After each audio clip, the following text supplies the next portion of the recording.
Medina मरकज़े judo सखा है। Medina मस्दरे मेहरो वफा है। मदीना हुस्ने फितरत का है मरकज़, क्योंकि मदीने में जमाले मुस्तफ़ा है। तो फिर मेरी उल्फत मदीने से यूं ही नहीं, मेरी उल्फत मदीने से यूं ही नहीं, मेरे आका का रोज़ा मदीने में है। मैं मदीने की जानिब ना कैसे खिंचूं, मेरा दीन और दुनिया मदीने में है। अर्श आज़म से जिसकी बड़ी शान है, अरे रोज़ाए मुस्तफ़ा जिसकी पहचान है, रोज़ाए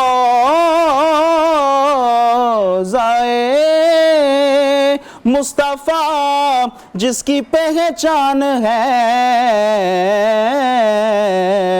अरे जिसका हम पल्ला कोई मोहल्ला नहीं, जिसका हम पल्ला कोई मोहल्ला नहीं, एक ऐसा मोहल्ला मदीने में है। और सरवरे दो जहां से दुआ है मेरी, हाँ बदो चश्मे तर इल्तिजा है मेरी, हाँ बदो चश्मे तर इल्तिजा है मेरी। उनकी फहरिस्त में मेरा भी नाम हो, उनकी फहरिस्त में मेरा भी नाम हो, अरे जिनका रोज़ाना जाना मदीने में है। और जब नजर सूए तैबा रवाना हुई, सात दिल भी गया सात जा भी गई, सात दिल भी गया सात जा भी गई। मैं मुनीर अब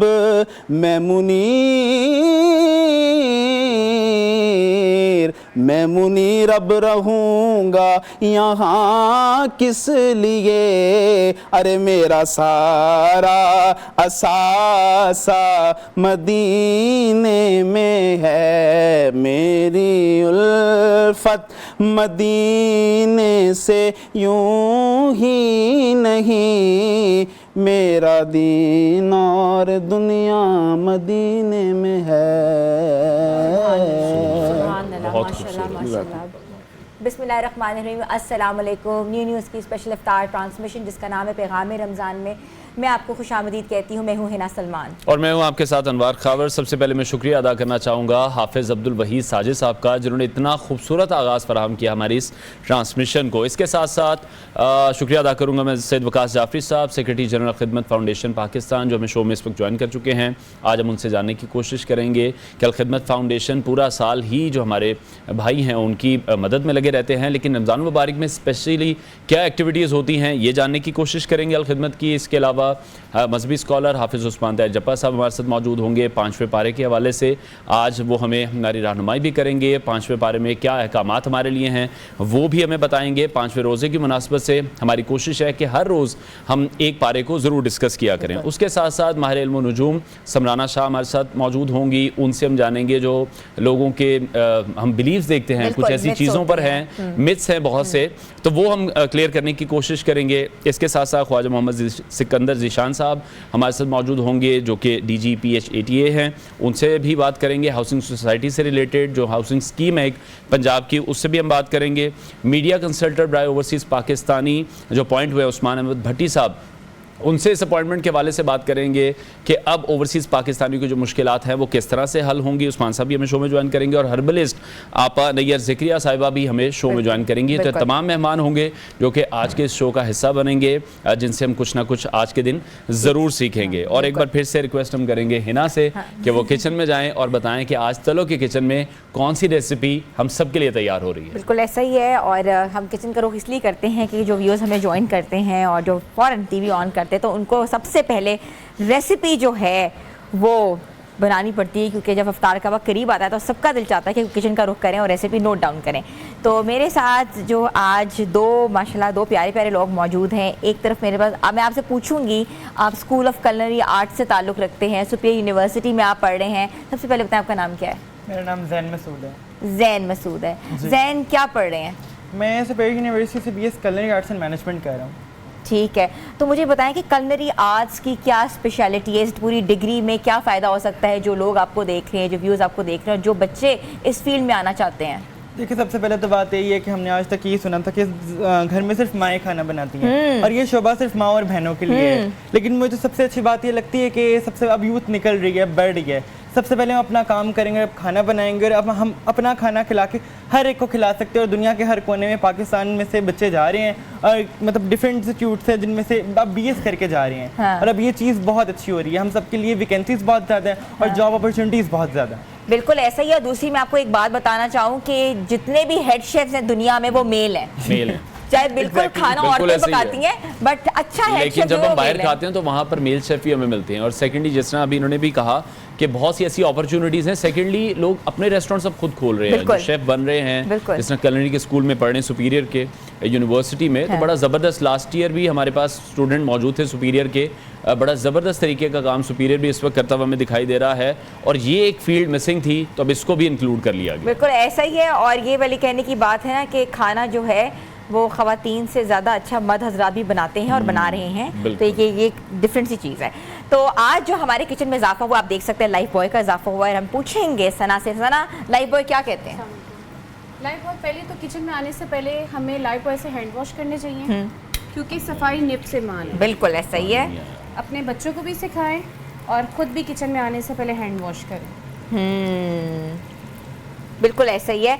और कहते हैं ना कि अपने बच्चों को भी ज़रूर बताएं कि जब भी स्कूल से वापस आएँ और हाथ गंदे होते हैं, खाने से पहले हाथ धोएं। और सफाई तो वाकई निफ्स ईमान है, मगर ये बहुत सी बीमारियों से आपको बचाता है, क्योंकि हमारे यहाँ पे आपको पता है डस्ट का बहुत इशू है। आप हैंड वॉश करेंगे तो आपके किचन में बहुत सी बीमारियाँ ख़त्म होंगी। और बिल्कुल आपने खाना भी बनाना होता है, आपका मेन जो चीज़ है ना कि फैमिली को आपने किस तरीके से हाइजीनिक रखना है और बैक्टीरिया फ्री रखना है, तो लाइफ बॉय एक बेहतरीन साथी उसके लिए। अच्छा, आज बताएं सबसे पहले हमारे जो व्यूअर्स हमें देख रहे हैं, आज हमारे तलो के किचन से क्या बन रहा है? कटोरी तंदूरी चिकन।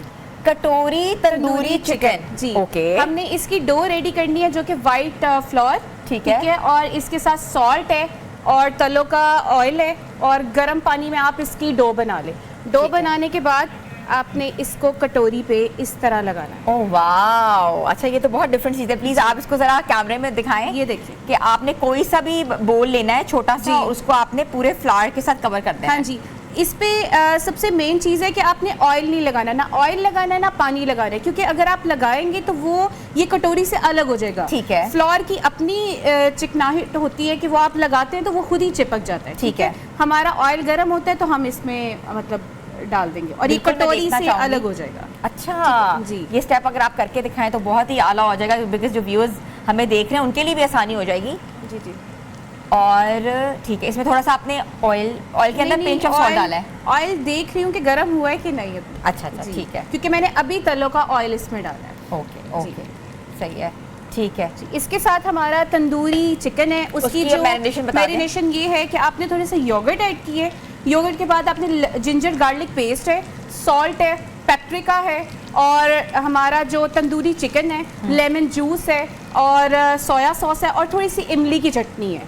ठीक है जी, ये हमारी मैरिनेशन रेडी है। मैरिनेशन रेडी है, ठीक है। इसके साथ मैं हिना आज आपको बताऊंगी जो घर में चाट मसाला बनाते हैं, बाहर से लेके आए तो वो कुछ होता है कि गले खराब हो जाते हैं बच्चों के, और रमज़ान में तो बहुत चाट मसाला यूज़ होता है। तो उसके लिए हमें लेना है भुना हुआ नहीं सॉरी चिली लेनी है हमने, ठीक है, साबुत चिली लेनी है, और इसके साथ साबुत ज़ीरा लेना है हमने, साबुत सूखा धनिया लेना है, और आमचूर लेना है। इसकी क्वांटिटी सेम करनी है, और हमने इसको रोस्ट करना है। रोस्ट करने के बाद हमने इसको ब्लेंड करना है। ब्लेंड करने के बाद जो टेस्ट है, टेस्ट के हिसाब से आपने सॉल्ट लेना है और टाटरी लेनी है। इसको मिक्स करके आप यूज़ करें, और 1 मंथ तक और 1 ईयर तक आप थोड़ा सा हम चाहते हैं कि हमारे व्यूअर्स को दिखाएं कि तलों का जो ऑयल है वो बिल्कुल प्योरीफाई ऑयल है, प्योरिटी इसमें बहुत ज़्यादा है, और भी उसकी बहुत ही खासियत है। थोड़ा सा पोर करके दिखाएं कि ऑयल जो है हम कैसे पोर कर रहे हैं। हाँ जी, ठीक है। अच्छा तलो, आई थिंक ये भी सील डब्बा है, और ये खुला हुआ नहीं है। जैसे ही खोलेंगे तो हमको बताएंगे कि अभी इसमें डाला है, क्योंकि आपने सुना है अम्मा तलों में पकाओ हमें सेहतमंद बनाओ। ठीक और है, ये हकीकत है कि माएँ बनाती है तलों में, और हम जैसे बच्चे सेहतमंद खाते हैं। ऑयल हो गया गर्म? जी जी, आप उसमें बना के दिखाएं। ये मैं इसको साइड पे करती हूँ, और इसको आप जूम करके देख सकते हैं कि जिस तरह सना जो है कटोरी चिकन जो बना रही है, और कटोरी किस तरह हम अंदर डिप कर रहे हैं, और ये कैसे अलग हो जाएगा। अच्छा, मेरे लिए बहुत नई चीज़ है, बिकॉज मैंने ये पहले कभी नहीं देखा, ना बनाया कभी घर पे। So it's my learning process. जी, कटोरी चाट होती है। लेकिन अनवर आप खाना बनाते मैंने हैं तो कभी पहले कभी? नहीं अल्लाह माफ करे, नहीं कभी भी नहीं, कभी अच्छा, किचन का कभी रुख किचन भी में नहीं जाने किया, का शौक नहीं है? शौक भी नहीं है, बिल्कुल ऐसी है, ना कोई ऐसे एक्सपीरियंस हुआ। अच्छा, कभी भी कुछ नहीं बनाया? नहीं, मुझे नहीं है। मेरा ख्याल है शायद कभी फ्रेंच टोस्ट बना ली हूँ, पर हाँ, तो इससे इसका ज्यादा मतलब है कि थोड़ा बहुत इससे आता है। ज्यादा नहीं, वो इतना शौक है, अच्छा। खाने का शौक है। हाँ। तो भी आज देखते हैं अभी जो सना जो रेसिपी बना रही हैं हाँ। वो कैसी बनती है, क्योंकि डेली जो वो खाना बनाती हैं बहुत अच्छा बन रहा है। हम सभी जब इफ्तार के टाइम पे वो शेयर करते हैं आपस में, तो उसमें ये है कि आज देखते हैं कि आज की जो रेसिपी बनने जा रही है बिल्कुल। हमारे उसका टेस्ट मेहमान कैसा है। बैठे हैं, वकास जी। जाफी साहब बैठे हुए हैं, उस्मान ताहिर जप्पा साहब बैठे हुए हैं। आप बताएं कि थोड़ा सा अल खिदमत के बारे में बताएं कि अल खिदमत फाउंडेशन जो है इस रमज़ान में क्या उसका एजेंडा है, कैसे काम कर रहा है, और क्या आपकी तवक्कुआत हैं। बहुत शुक्रिया जी। सबसे पहले तो मैं न्यू का बहुत ममनून हूँ कि इतने ही यानी बाबरकत मौके के ऊपर, किस लिए कि ये जो अफ्तार से जितना वक्त करीब होता जाएगा उतनी आप देखें कि इसकी ब्लेसिंग बढ़ती चली जाएगी। और मैं ये बहुत अच्छे स्लोगन मुझे नज़र आए हैं। आप यहाँ सेहत की बात हो रही है और अच्छाई के लिए हाथ बढ़ाओ। बिल्कुल। तो एक जिस्मानी सेहत होती है और एक रूहानी सेहत होती है। यानी जिस्मानी सेहत भी ज़रूरी है, मुआशरे के लिए भी, फ़र्द के लिए भी, उतनी ही रूहानी सेहत भी ज़रूरी है। और रूहानी सेहत का मतलब होता है कि आपको अंदर से जो मुसरत होती है कि एक होता है कि आप बज़ाहिर खुश हैं, एक है कि आपकी रूह सैराब है और शादाब है। तो ये जो खिदमत का काम है, और हम ये देखते हैं कि ये जो रोज़ा है ये हमें मौका देता है कि सिर्फ रोज़ा इस चीज़ का नाम नहीं है कि मैं ज़ाती तकवा, ज़ाती परहेज़गारी और मैं हूँ, बल्कि इस रोज़े ने हमें दूसरों का एहसास दिलाया है। और हम ये देखते हैं कि रोज़े में जो इंसान पर कैफियत तारी होती है वो बुनियादी तौर पर पता लगता है कि भूख किस चीज़ का नाम है। जिन लोगों को रात को घरों में आराम नहीं मिलता, उनका नींद कितनी बड़ी नेमत का नाम है। इसी तरीके से जिनका सहारा नहीं होता, तो अल खिदमत जो है इस वक्त सारा साल काम करती रहती है आपके ताउन से। अल्हम्दुलिल्लाह आपका चैनल पूरी तरह उसका हिस्सा है इस काम को प्रमोट करने के अंदर। लेकिन रमज़ान के अंदर चूँकि एक मजमूई तौर पर एक खैर खाई की फजा होती है, और लोग साहब आपने इंटरनेशनली भी बहुत काम किया। गज़ा के हवाले से अगर बात की जाए, फ़लस्तीन के हवाले से बात की जाए, तो वहाँ क्या एक्सपीरियंस आपने देखा? हम इस लोग वक्त चाहेंगे कि हमारे देखेंगे जो पिछले 15 माह गुजरे हैं, तो अल्हम्दुलिल्लाह अल खिदमत फाउंडेशन अक्टूबर 2023 से गज़ा में काम कर रही है, और अभी तक हम कोई 6 अरब रुपए का, यानी पाकिस्तानियों के ताउन से 600 करोड़ रुपए का सामान हम अंदर पहुंचा चुके हैं। इसमें अद्वियात भी हैं, इसमें ग़िज़ाई सामान भी है। इस वक्त भी आपको ये जानकर खुशी होगी कि हम अंदर अफ्तार का एहतमाम कर रहे हैं। इस वक्त जो है कि 3000 फैमिलीज़ को रोज़ाना की बुनियाद के ऊपर जो कि ये बंदोबस्त फराहम किया जा रहा है एक बड़े पैमाने के ऊपर। इस तरीके से अल्हम्दुलिल्लाह हम तकरीबन 8 जहाज़ों का सामान तैयार है, 800 टन।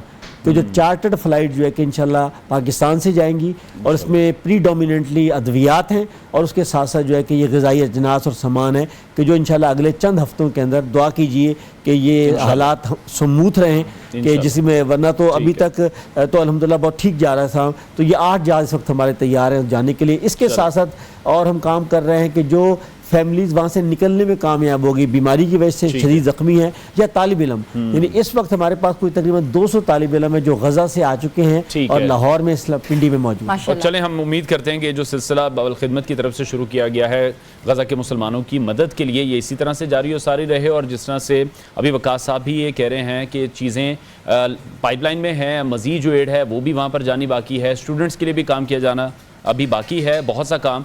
ब्रेक लेते हैं, ब्रेक के बाद जब वापस आएंगे तो इन डिटेल इसको दोबारा डिस्कस करेंगे। हमारे साथ रहिए।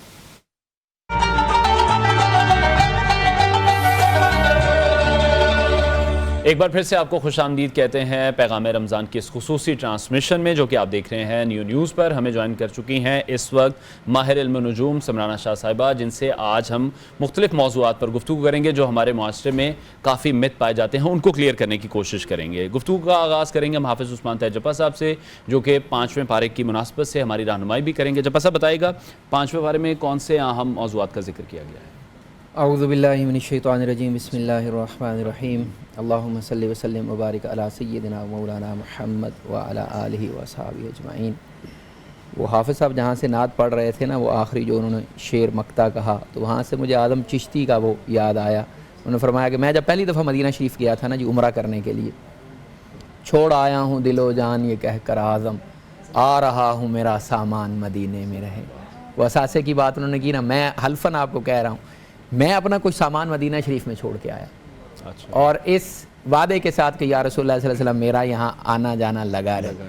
मैं 1 साल की नियत करके आया था, मैं 6 महीने के बाद वापस चला गया। सुभान अल्लाह। फिर आना जाना ऐसा बना कि अल्लाह ने इस साल हज भी नसीब फरमा दिया, अल्हम्दुलिल्लाह। तो अल्लाह आपको बरकत दे आप सब। ये जो 5वें पारे का जहाँ से आगाज़ होता है, ये सूरह निसा है जो 4थे पारे से शुरू हुई है, और उसमें जो आखिरी आयत थी 4थे पारी की, उसमें अल्लाह ने मुहर्रमात का जिक्र फरमाया है कि कौन से ऐसे रिश्ते हैं जो मुसलमान के लिए हराम हैं।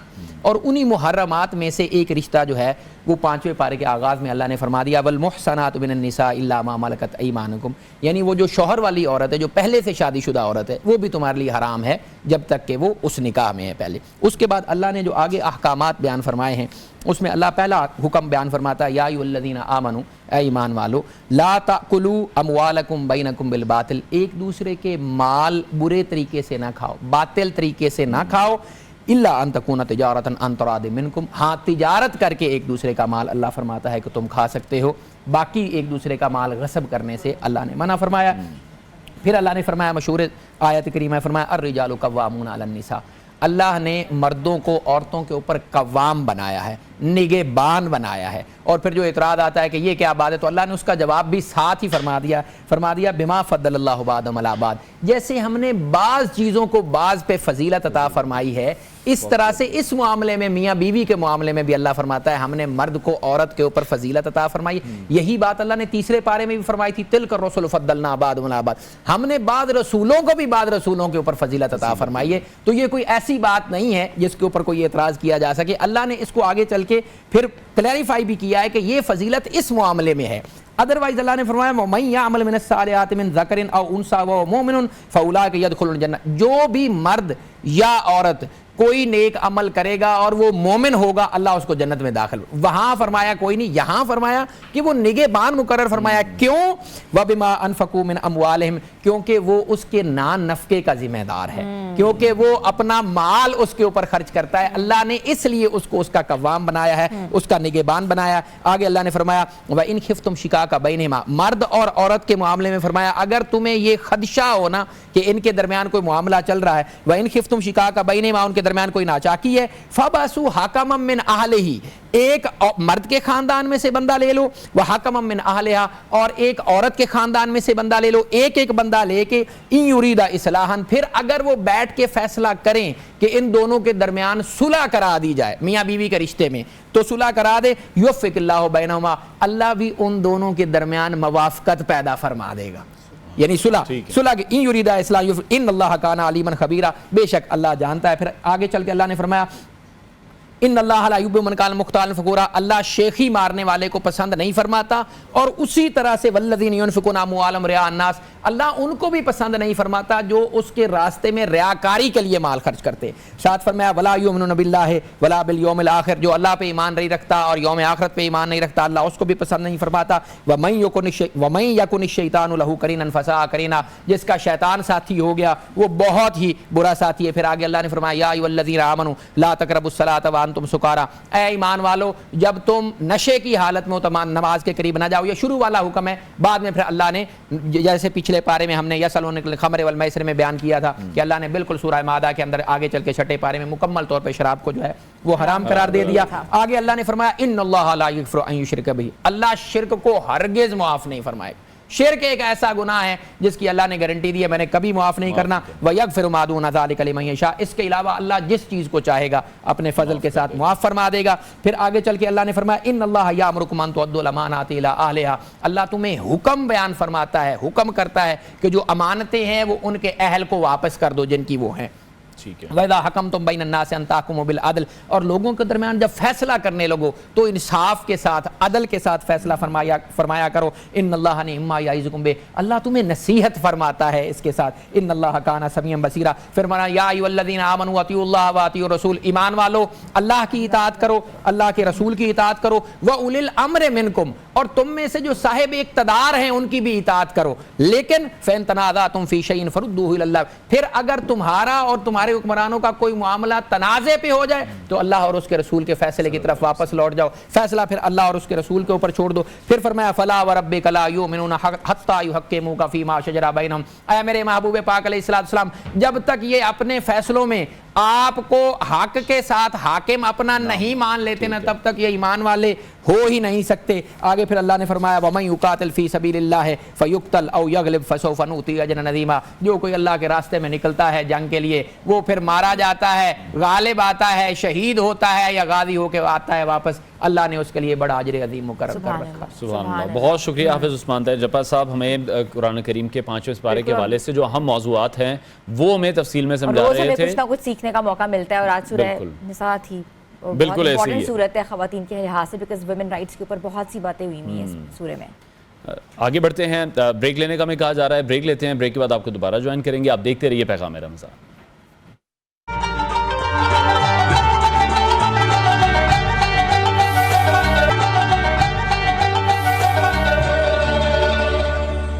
पैगाम रमज़ान में आपको एक बार फिर से हम खुशामदीद कहते हैं। हमने सोचा कि क्यों ना हमारे अपने किचन से शुरू करें, और किचन है तलो का जो कि पूरा स्पॉन्सर्ड है। और मैं आपको ये बताते चलूँ हमारी जो शेफ़ है सना, उन्होंने रेसिपी जो है वो पार्शली कंप्लीट कर ली हुई है, तो क्यों ना उनसे रेसिपी की पूरी तरकीब पूछते हैं। जी सना। जी हिना, पहले तो सबसे पहले ज़ूप ने मेरी बहुत हेल्प की है क्योंकि चिकनाही का काम बहुत था तो ये एब्जॉर्व करता रहा है और मैं काम करती रही हूँ। अच्छा, हाँ जी। तो आज मेरी रेसिपी थी कटोरी तंदूरी चिकन, ठीक है, जो कि ऑलमोस्ट मैंने रेडी कर ली है।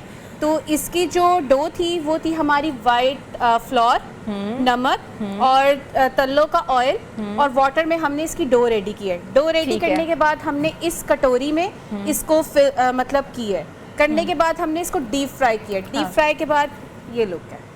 डीप फ्राई के बाद कटोरी अलग हो जाती है और जो डो है वो बिल्कुल अलग हो जाता है और फ्राइड हो जाता है। उसमें आपने फिर मिक्स किया सारा चिकन का बैटर, उसके बारे में बता दें कितना इंग्रेडिएंट था और उसमें कौन कौन से आपने मसाला जार डाले हैं। ठीक है, 300 ग्राम मेरा चिकन था, ठीक है, थाई का चिकन था, और इसमें मैंने सॉल्ट, पेपर और ये पेपरिका और मेरा ये था जिंजर गार्लिक पेस्ट था, लेमन जूस था और ये सोया सॉस था, तंदूरी चिकन था, तंदूरी मसाला था। इसको हमने मिक्स करके हमने इसकी फिलिंग रेडी कर दी। ठीक है, तो ये मेरा तो कटोरी चिकन जो है वो तैयार है और आप लोग भी अपने किचन में जाएं और इस रेसिपी को ट्राई करें। बहुत झटपट बन जाती है, with in I think 10 to 15 minutes आपकी रेसिपी तैयार होगी और इफ्तार टेबल में एक कहते हैं खूबसूरत सा एक एडिशन होगा। तो हमारा जो तलो के किचन से आज जो रेसिपी है वो ये है। और अब मैं रुख करूंगी अनवार का, और अनवार हमारे साथ हैं, उनके साथ सैयद वकास जाफरी साहब मौजूद हैं, सेक्रेटरी जनरल खिदमत फाउंडेशन पाकिस्तान हैं। वकास साहब, ब्रेक से पहले भी हम डिस्कस कर रहे थे, ऑब्वियसली आपने हमें बताया कि किस तरह से गजा में भी काम किया जा रहा है मुसलमानों के लिए। यहाँ पर जो यतीम बच्चे हैं उनकी कफालत के लिए स्पेशली कौन सा प्रोग्राम रन किया जा रहा है? अनवर साहब, इस वक्त पाकिस्तान में एक मोहतात अंदाजे के मुताबिक तकरीबन 49 लाख ऑर्फन्स बच्चे मौजूद हैं जो बाप की शफकत से महरूम हैं। और ज़ाहिर ये हम सब की इज्तिमाई जिम्मेदारी बनती है। और आपको तो पता है कि नबी करीम सल्लल्लाहु अलैहि वसल्लम खुद यतीम थे और उन्होंने सबसे बढ़कर जो है कि यतीमों की कफालत की बात की। आपने कहा कि जो यतीम के सर पर दस्ते शफकत रखेगा वो क़यामत में मेरे साथ इस तरह होगा जिस तरह की ये 2 उंगलियाँ हैं। इसलिए हमारी तारीख़ में, हमारे कल्चर के अंदर जो है कि गैर मामूली इर्तिकाद पाया जाता है कि जो ऐसे बच्चे हैं कि जो बाप की शफकत से महरूम है। तो अलखिदमत इस वक्त 31 हज़ार बच्चों को पूरे पाकिस्तान में स्पॉन्सर कर रही है। हम इनको यानी बाहिम्मत बच्चों का नाम देते हैं। गैर बात कुछ हमारे कुछ इस्लाहत होती है ना, हमने कहा कि बाहिम्मत बच्चे और इनकी माओं को बाहिम्मत माओं का नाम देते हैं। अच्छा, ये वो बच्चे हैं कि जो अपनी माओं के साथ हैं, इनकी तालीम, इनके कपड़े, इनकी जो है कि बाकी ज़रूरियात जो है कि वो हम उनको सारा साल उनकी माओं के अकाउंट में भेजते हैं। इनकी मेडिकल स्क्रीनिंग होती है, हर महीने इनको इकट्ठा किया जाता है और एक जगह पर जाकर जो है कि इनको पूरी तरह जो इनकी अखलाकी तरबियत का प्रोग्राम भी किया जाता है। इनमें से जो भी माँ चाहे तो हम उसको उनको पाँव पर खड़ा करने के लिए मदद भी करते हैं। कोई छोटा मोटा जिसको कहते हैं ना हाउस होल्ड कोई काम वो कर सकती है। तो मुझे बताएं कि इस पूरे प्लान, इस पूरे मंसूबे के पीछे ये जो एक माइंड है आपका, तो आप क्या एक्सपेक्ट कर रहे हैं, कैसे ग्रो होगा? आप इंटरनेशनली भी काम कर रहे हैं, आप लोकल भी काम कर रहे हैं, तो what is your entire plan? नहीं, अल्हम्दुलिल्लाह यानी ये आप समझिए कि यानी 360 एंगल के ऊपर हमने इसको ऑर्गेनाइज कर लिया है कि बच्चों की जिसे कहते हैं कि अखलाकी तरबियत, उनकी जिसे कहते हैं तालीमी जो है कि ग्रोथ, उसके साथ साथ जो है कि उनको मुआशरे में अच्छा शहरी बनाने के लिए भी तैयार करना, उनकी माओं को हमने अकोमोडेट कर लिया है। तो गोया इस वक्त हमारा ये प्रोग्राम जो आप कह सकते हैं कल खिदमत का आइकन प्रोग्राम है। और मैं आगे बढ़कर ये आपको बताऊंगा कि इस वक्त हमने पाकिस्तान में कोई 22 आगोश सेंटर्स बनाए हैं। ये आगोश सेंटर ऐसे हैं कि बिल्कुल जिस तरह मैं और आप अपने बच्चों को जिस लेवल पर रखते हैं, मैं कहता हूँ उससे बेहतर। यानी मैं पूरे एतमाद से कहता हूँ कि ये जो 22 हमने सेंटर बनाए जिसको हमने आगोश यानी माँ की गोद का नाम दिया है, यहाँ तकरीबन 2500 बच्चे और बच्चियाँ हैं कि जो बिल्कुल मैं एतमाद से कह सकते हैं 4 स्टार लेवल है। अच्छा, यानी इनकी एकोमोडेशन का, इनकी डाइट का, हत्ता कि डाइट प्लान है इनका, यानी इनको जो खाना दिया जा रहा है उसकी कैलोरीज कितनी है। एक बात मैं और पूछना चाहूंगी, क्राइटेरिया क्या है यतीम बच्चे आपके फाउंडेशन तक कैसे रसाई? इनका बाकायदा साल में एक मरतबा जो है कि हम एडमिशन कैंपेन शुरू करते हैं पूरे पाकिस्तान के अंदर, जहाँ जहाँ हमारे सेंटर मौजूद हैं। ये चित्राल से लेकर कराची तक मौजूद है। इस वक्त 11 सेंटर मजीद ज़ेर तामीर भी हमारे, और फिर लोग अप्लाई करते हैं उसके अंदर। फिर बच्चों का टेस्ट और इंटरव्यू होता है, उसके नतीजे में हम जो है कि तीसरी जमात में बच्चे को लेते हैं आमतौर पर, और उसके बाद फिर हम इसको मैट्रिक और इंटर तक। ठीक है, नो डाउट बहुत अच्छा काम अल खिदमत फाउंडेशन की तरफ से किया जा रहा है। वकास जाफरी, सेक्रेटरी जनरल खिदमत फाउंडेशन पाकिस्तान, हमारे साथ इन कॉन्वर्सेशन थे। ब्रेक लेते हैं नाज़रीन, ब्रेक के बाद आपको दोबारा ज्वाइन करें।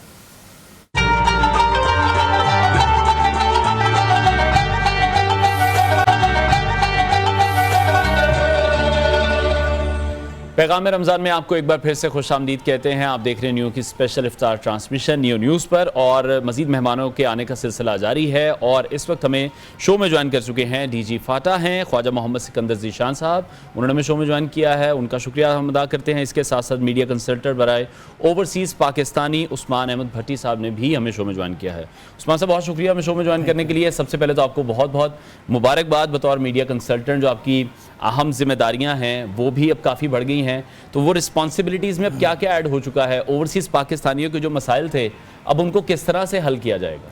थैंक यू अनवार साहब और मिस हिना। बात यह है कि इस जो पोस्ट है इसका बेसिक पर्पस ये है कि जो पाकिस्तानी ओवरसीज़ में हैं, पूरी दुनिया के ममालिक में वहाँ पर क़याम पज़ीर हैं, वहाँ पर मेहनत करते हैं, उन तक ये बताया जाए कि पाकिस्तान की जो गवर्नमेंट है वो क्या क्या इनिशिएटिव्स ले रही है। आप देखें कि इस वक्त जो प्रोपेगेंडा था PTI का, वो ये प्रोपेगेंडा है सोशल मीडिया पर कि पाकिस्तान जो है वो रहने के काबिल नहीं है, पाकिस्तान में इन्वेस्टमेंट में वो नहीं हो रही है। तो इस प्रोपेगेंडा को बेसिकली तोड़ना है, लोगों को हकीकत पिक्चर जो है वो बतानी है, और यही इस पोस्ट का मकसद है। ये जो है मुझे असाइन किया गया प्राइम मिनिस्टर पाकिस्तान शहबाज शरीफ साहब की तरफ से, और जो नोटिफिकेशन इशू किया वो वज़ीर इत्तलात जो है वफाकी वज़ीर इत्तलात अता तारड़ साहब ने, वो इसी चीज़ का मकसद ये है कि जो पाकिस्तान में इस वक्त डेवलपमेंट हो रही है, महंगाई का ग्राफ नीचे आ रहा है, जो स्टॉक एक्सचेंज है उसमें बेहतरी आ रही है, डॉलर का जो रेट है वो कम हो रहा है, रोज़गार के मौके जो है वो बढ़ रहे हैं। इसके अलावा जो सबसे इम्पॉर्टेंट, जो यहाँ पर फॉरेनर्स हैं, जो डिफरेंट कंट्रीज़ हैं, वो यहाँ पर इन्वेस्टमेंट कर रहे हैं। और अब इसका मकसद ये है कि हम ये चीज़ें ओवरसीज़ पाकिस्तानी की नज़रों में बता सकें कि पाकिस्तान एक बेहतर मुल्क है। अभी से पहले जो है शहबाज शरीफ साहब की गवर्नमेंट से पहले जो इमरान खान साहब का नैरेटिव है वो ये है कि ये बताया जाए ओवरसीज़ पाकिस्तानी को कि यहाँ पर रेमिटेंस ना भेजें, यहाँ पर इस मुल्क में ना आए, यहाँ से इस मुल्क से वापस चले जाएं। तो ये बेसिकली जो प्रोपोगेंडा है इसको दूर करना है। आपने देखा कि इमरान खान साहब ने अपने वर्कर्स को कहा, जो उनके चाहने वाले थे, कि यहाँ पर आपने ज़ेर मुबादला नहीं भेजना, और रेमिटेंस इस वक्त जो है वो पहले से ज़्यादा जो तरीक़ी रेमिटेंस है वो पाकिस्तानियों ने भेजे। मैं आपसे ये पूछना चाहूंगी कि रिसेंटली एक नोटिफिकेशन हुआ है कि नहीं हुआ, आप बेहतर बता सकते हैं, कि जो भी ओवरसीज पाकिस्तानी यहाँ प्रॉपर्टी खरीदते हैं तो वो टैक्स नहीं देंगे, क्या ये हो चुका है नोटिफिकेशन? देखिए, हुकूमत की ये पॉलिसी है कि जो ओवरसीज पाकिस्तानी हैं उनको कुछ स्पेशल जो है इंसेंटिव्स दिए जाएं कि वो यहाँ पर आएँ। देखिए, पाकिस्तान में नो डाउट इस तरह के मौके नहीं थे, यहाँ पर टैक्सेस की रेशो को कम किया गया। FBR को जो है वो वज़ीर-ए-आज़म पाकिस्तान ने जो है वो पेपरलेस बनाया कि जो FBR के लोग हैं, अफसरान हैं, वो अपनी दिहाड़ियाँ लगाते थे और कौमी ख़जाने को जो वो नुकसान पहुँचता था। तो इसीलिए इनका मकसद है कि जो इंसेंटिव्स अगर फॉरेनर्स को देंगे, जो ओवरसीज़ पाकिस्तानी हैं उनको देंगे, ताकि वो यहाँ पर लोग आकर इन्वेस्टमेंट करें और मुल्क की बेहतरी हो। और मैं आपको बताऊँ, देखें, ये बड़ा आसान काम है प्रोपोगेंडा करना सोशल मीडिया के ज़रिए। आपका एक तो पाकिस्तानी की नज़र में जो ओवरसीज़ में है उनकी नज़र में अपना मेयार गिराते हैं, और दूसरे इंटरनेशनली कोई भी फिर आपके मुल्क में आके इन्वेस्टमेंट नहीं करता कि पाकिस्तान के हालात ठीक नहीं है, यहाँ पर सिक्योरिटी ठीक नहीं है, यहाँ पर टैक्सेस बहुत ज़्यादा हैं। ये प्रोपोगेंडा बेसिकली PTI करती रही, और हमने इस प्रोपोगेंडा को तोड़ना है। हम सबसे पहले देखिए, सियासी हुकूमतों के अपने मामलात होते हैं, इक़्तिदार में आते हैं, इक़्तिदार से चले जाते हैं, मगर सबसे पहले हम पाकिस्तानी हैं। हमने बतौर पाकिस्तानी ये सोचना है कि हम इस मुल्क की बेहतरी के लिए पाकिस्तान की इमेज को अच्छे तरीके से रिप्रेजेंट करने की भी जरूरत है। हमारे साथ ख्वाजा मोहम्मद सिकंदर ज़ीशान साहब भी मौजूद हैं, उनको भी शामिल गुफ्तगू करते हैं। ख्वाजा साहब, आपको खुशामदीद सबसे पहले कहते हैं, और ये भी हमें बताइएगा कि जो अपनी छत अपना घर प्रोग्राम है, इसको थोड़ा सा एलैबोरेट कीजिएगा, बुनियादी इसका मकसद क्या है? बिस्मिल्लाहिर्रहमानिर्रहीम, बहुत शुक्रिया, थैंक यू वेरी मच। अपनी छत अपना घर एक फ्लैगशिप इनिशिएटिव है चीफ मिनिस्टर पंजाब मरियम नवाज शरीफ साहिबा का, और ये अपनी नौइयत का एक बड़ा मुनफरिद प्रोग्राम है, चूँकि पब्लिक हाउसिंग में या लो इनकम हाउसिंग में गवर्नमेंट ने कभी इतने मैसिव स्केल पे कोई प्रोग्राम लॉन्च नहीं किया। इस प्रोग्राम के तहत बेसिकली एक साल में हम 1 लाख लोगों को 15 लाख रुपए तक कर्जा जात देंगे इंटरेस्ट फ्री। ठीक है। और इसका तरीक़ेकार इस तरह है कि एक हमने ऑनलाइन पोर्टल बनाया है जिसको लोग एक्सेस कर सकते हैं। तमाम डिप्टी कमिश्नर साहिबान, AC साहिबान के दफातर में हमने फैसिलिटेशन सेंटर्स इस्टेब्लिश किए हैं कि वो लोग जो ख़ुद से अपनी दरख्वास्तें नहीं पोर्टल पे अपलोड कर सकते, वो उन फैसिलिटेशन सेंटर्स को विज़िट करें। एक दफ़ा जब आप दरख्वास्त अपनी जमा कराते हैं तो उसका बेसिक क्राइटेरिया ये है कि आपके पास अपने नाम पे ज़मीन हो, शहरी इलाकों में 5 मरला तक और दही इलाकों में 10 मरला तक, तो आप एलिजिबल हो जाते हैं और आप पंजाब की शहरी हैं और एक ख़ास इनकम ग्रुप से आपका ताल्लुक़ हो। तो जब आप एलिजिबल हो जाते हैं तो फिर आपकी बाकायदा स्क्रूटनी की जाती है, और पहले आपको एक केस दी जाती है अप टू 7.5 लैक्स, 7.5 लाख, और जब आप एक मंजिल पूरी कर लेते हैं, लेंटर डाल लेते हैं, तो फिर दूसरी किस्त आपको दी जाती है। तो ये एक कॉम्प्रिहेंसिव एक प्रोसेस है जिसके तहत ये प्रोग्राम पूरे पंजाब में अल्हम्दुलिल्लाह जारी है। सर, तो इससे फाटा को क्या फ़ायदा होगा इंटरेस्ट फ्री प्रोग्राम से? देखें, बेसिकली फाटा जो एक इदारा है, ये इसका मकसद ही लो इनकम हाउसिंग करना है, चूँकि हाउसिंग जो है वो एक बहुत बड़ा मसला है, और पाकिस्तान और पर्टिकुलरली पंजाब जो है being a largest province in terms of population, हमारे पास होमलेस लोगों की पॉपुलेशन बहुत ज़्यादा है। तो हमारा मकसद ये है बेसिकली कि कम खर्चे में हम लोगों को घर प्रोवाइड कर सकें, और वो अल्हम्दुलिल्लाह अभी तक हम तकरीबन 19,000 लोगों में कर्जा जात तकसीम कर चुके हैं, और तकरीबन 13,500 के करीब घर जो हैं ऑल अक्रॉस पंजाब वो अंडर कंस्ट्रक्शन स्टार्ट हो चुके हैं। ठीक है। और इसके साथ साथ अभी आप किस तरह से देख रहे हैं लोगों की समाजी ज़िंदगी को जब बेहतर बनाना है, बहुत से फिर लोगों को कॉन्ट्रैक्टर्स ढूंढने में भी कुछ मसाइल का सामना करना पड़ता है जब आप कॉस्ट एफिशिएंसी की तरफ आते हैं, इस मामले में भी उनकी कोई हेल्प की जा रही है? देखिए इस तरह से है कि इस प्रोग्राम को हमने चॉकआउट इस तरह किया है कि इसके हर स्टेप को हम मॉनिटर करें।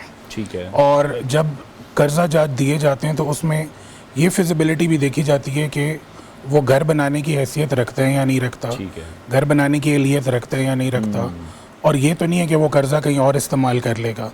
तो इन प्रीरिक्विजिट को पूरा करते हुए हम आगे चलते हैं। ठीक है। और उसमें ना सिर्फ ज़िले इंतज़ामिया बल्कि हमारे जो माइक्रो फाइनेंस इंस्टीट्यूशंस हैं जिनके थ्रू हम ये कर्जा जात तकसीम कर रहे हैं, उनके लोग और हमारे अपने जो फील्ड ऑफिशल्स हैं वो इन तमाम बेनिफिशरीज़ को गाइड भी करते हैं और सपोर्ट भी करते हैं। ठीक है, यानी कि जो ट्रांसपेरेंसी का अमल है उसको भी बेहतर करने की साथ साथ कोशिश की जा रही है। उस्मान साहब, आपसे मैं जानना चाहूँगा, पाकिस्तानी जो तलबा हैं ओवरसीज़ में रहते हैं उनको भी काफ़ी मुश्किलात का सामना करना पड़ता है, उनके लिए कोई ख़ास प्लानिंग अब की जाएगी? जैसे बहुत से स्टूडेंट्स यहाँ से जब जाते हैं किसी भी मुल्क में पढ़ने के लिए, उनको वहाँ जिस हर्डल्स का सामना करना पड़ता है उसको सॉर्ट आउट करने के लिए कोई प्लानिंग होगी? अनवर साहब, आपने बात बहुत अच्छा ये पॉइंट रेज़ किया। जो यहाँ से स्टूडेंट्स पाकिस्तानी बाहर पढ़ने जाते हैं वहाँ पर वो काफ़ी दफ़ा मुश्किलात का सामना करना पड़ता है उन्हें। सम टाइम उनके पास फीसिस नहीं होती हैं, सम टाइम वो आना चाहते हैं तो नहीं आ पाते क्योंकि यूनिवर्सिटी जो है वो अलाउ नहीं करती है, फंड्स प्रॉब्लम होता है। तो यही बेसिकली मकसद है वज़ीर-ए-आज़म पाकिस्तान का कि जो हमारे ओवरसीज़ पाकिस्तानी वो वहाँ पर रहते हैं या पढ़ते हैं उनके लिए मैक्सिमम एफर्ट्स की जाएँ, मीडिया के ज़रिए उजागर किया जाए। और जो स्टेप्स यहाँ पर गवर्नमेंट ने लिए हैं, अगर इंडस्ट्री बेहतर हो रही है, यहाँ पर जो है बिज़नेस बेहतर हो रहा है, तो उन लोगों को, स्टूडेंट्स को मालूम हो सके कि वो पाकिस्तान में भी आकर अपनी एक्सपर्टीज को यूज़ करके जो है वो पैसा कमा सकते हैं। असल में तासुर ये दिया जाता है पाकिस्तान का कि पाकिस्तान में कुछ नहीं है। इस तासुर को दूर करना है। पाकिस्तान में बहुत कुछ है, पाकिस्तान में मौके हैं, मगर जो प्रोपोगेंडा होता है उसकी वजह से इंटरनेशनली हमारा मैसेज बहुत बुरा जाता है। लोग जो है वो आने से कतराते हैं, लोग यहाँ पर इन्वेस्टमेंट करने से डरते हैं। लोग कहते हैं कि बाहर का मुल्क ही ठीक है, यहाँ पर सिक्योरिटी के हालात ठीक नहीं है, हालांकि ऐसा कुछ नहीं है। यहाँ पर लोग रहते हैं, अच्छी जिंदगी गुजार रहे हैं। तो बेसिकली इस जो पोस्ट है उसका मकसद ये है कि वज़ीर-ए-आज़म पाकिस्तान का मिशन ये है कि मैं इस मुल्क को इतना बेहतर कर दूं कि लोग यहाँ पर आके जो है वो अपना रोज़गार कमा सकें। और ये इमरान खान साहब ने बहुत नारे लगाए कि मैं लोगों को 1 करोड़ नौकरियां दूंगा, लोगों को घर दूंगा, मगर आपने देखा हकीकत में कुछ भी नहीं था। इस गवर्नमेंट ने ना तो कोई प्रोपेगेंडा की पॉलिसी अपनाई है। आप देखें कि यहाँ पर पीटीआई के यूट्यूबर्स थे जिनको केपी के गवर्नमेंट जो है वो पैसा देती थी, तनख्वाहें देती थी, और हकीकत उनकी मकसद ये था कि बस आपने प्रोपेगेंडा करना है अपने सियासी मुखालफिन के खिलाफ। इस गवर्नमेंट का मकसद ऐसा कुछ नहीं है कि कोई आपने सियासी प्रोपेगेंडा करें पीटीआई के खिलाफ। इनका मकसद ये निकला जाए, लोगों के भी काम आया जाए। सियासी इंतकाम से निकल के इस गवर्नमेंट का मकसद सिर्फ और सिर्फ ये है कि जो गवर्नमेंट अच्छे इनिशिएटिव्स ले रही है वो ओवरसीज पाकिस्तानियों की नजरों में आ सकें, और वहां के जो तलबा वहां पर पढ़ रहे हैं वो पाकिस्तान आकर रोज। लास्टली बस एक कमेंट कर दीजिएगा कि फिर जो बाहर एम्बेसीज मौजूद है हमारी, उनको मजीद फाल करने की आप समझते हैं कि जरूरत तो है? क्योंकि ये कंप्लेंट्स तो आती रहती है कि एम्बेसीज में हम जाते हैं तो वहां पर हमारी सुनवाई नहीं होती। सर, आपने देखा कि वहां पर की जो एम्बेसीज हैं वहां पर जाके पीटीए प्रोटेस्ट कर रही होती है। आप अपने मुल्क का इमेज बुरा कर रहे होते हैं। देखिए, चीजों की बेहतरी की जरूरत हर वक्त रहती है। मैं ये नहीं कहता कि हमारी जो एम्बेसीज हैं वो बड़ा अच्छा काम कर रही हैं, एम्बेसी जो है वो बड़ा दिन रात काम कर रहे हैं, बेहतर कर रहे हैं, मगर बेहतरी की जरूरत है। बेहतरी की जरूरत हर वक्त में रहती है। इन चीजों को बेहतर करेंगे तो पाकिस्तान और मजीद बेहतर होगा इंशाल्लाह। Well said, well said. Sir, मेरा आपकी तरफ मैं सवाल करना चाहूँगी कि आजकल मरियम साहिबा ऐलानात कर रही हैं कि फ्री और बेघर लोगों को प्लॉट दिए जाएंगे और वो भी मुफ्त। क्या आप इस प्रोजेक्ट को देख रहे हैं?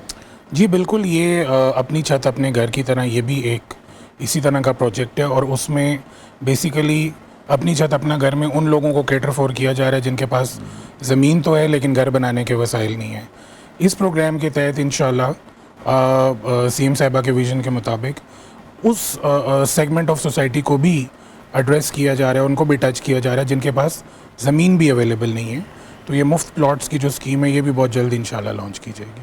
ठीक है। अच्छा उस्मान साहब, ये भी बताइएगा कि अब जब जैसी आपकी ये अपॉइंटमेंट जो हो चुकी है, कुछ स्पेशल अहदाफ आपके सुपुर्द किए गए हैं कि इन इश्यूज़ पर आपने सबसे पहले काम और क्या आप पाकिस्तान में रहेंगे कि पाकिस्तान से बाहर चले जाएंगे? जी देखें, हम पहले पाकिस्तानी हैं। अगर कोई टास्क मिलता है, जैसे प्राइम मिनिस्टर साहब डिफरेंट दौरों पर जाते हैं, जो जब उन्हें कोई हुकूमत इनवाइट करती है। अभी प्राइम मिनिस्टर साहब अक़वाम मुत्तहिदा में जब स्पीच के लिए गए और वहाँ पर जो पाकिस्तानी कम्युनिटी थी उन्होंने बहुत वेलकम किया, उन लोगों ने रैलीज निकाली, उन लोगों ने काफ़ी अच्छा इस्तकबाल किया। मगर देखें, मैं समझता हूँ कि सियासी इख्तिलाफात होते हैं, होने भी चाहिए, आपके नज़रिए मुख्तलिफ होते हैं, मगर आप पाकिस्तान की जो सॉवरेनिटी है ना, इस पर जो है ना हम लोगों को इकट्ठा होना चाहिए। सियासत करें, ये मुल्क है तो सियासतदान भी हैं, ये मुल्क को आप बुरा बना देंगे, प्रोपेगेंडा करेंगे तो कोई भी आप पर ट्रस्ट नहीं करेगा। देखिए सियासत, आप अमेरिका की सियासत देखें, वो एक दूसरे पर बात करते हैं, तनकीद करते हैं, मगर ऐसा नहीं हो सकता कि वो फौजी तनसीबात के अंदर घुस जाए।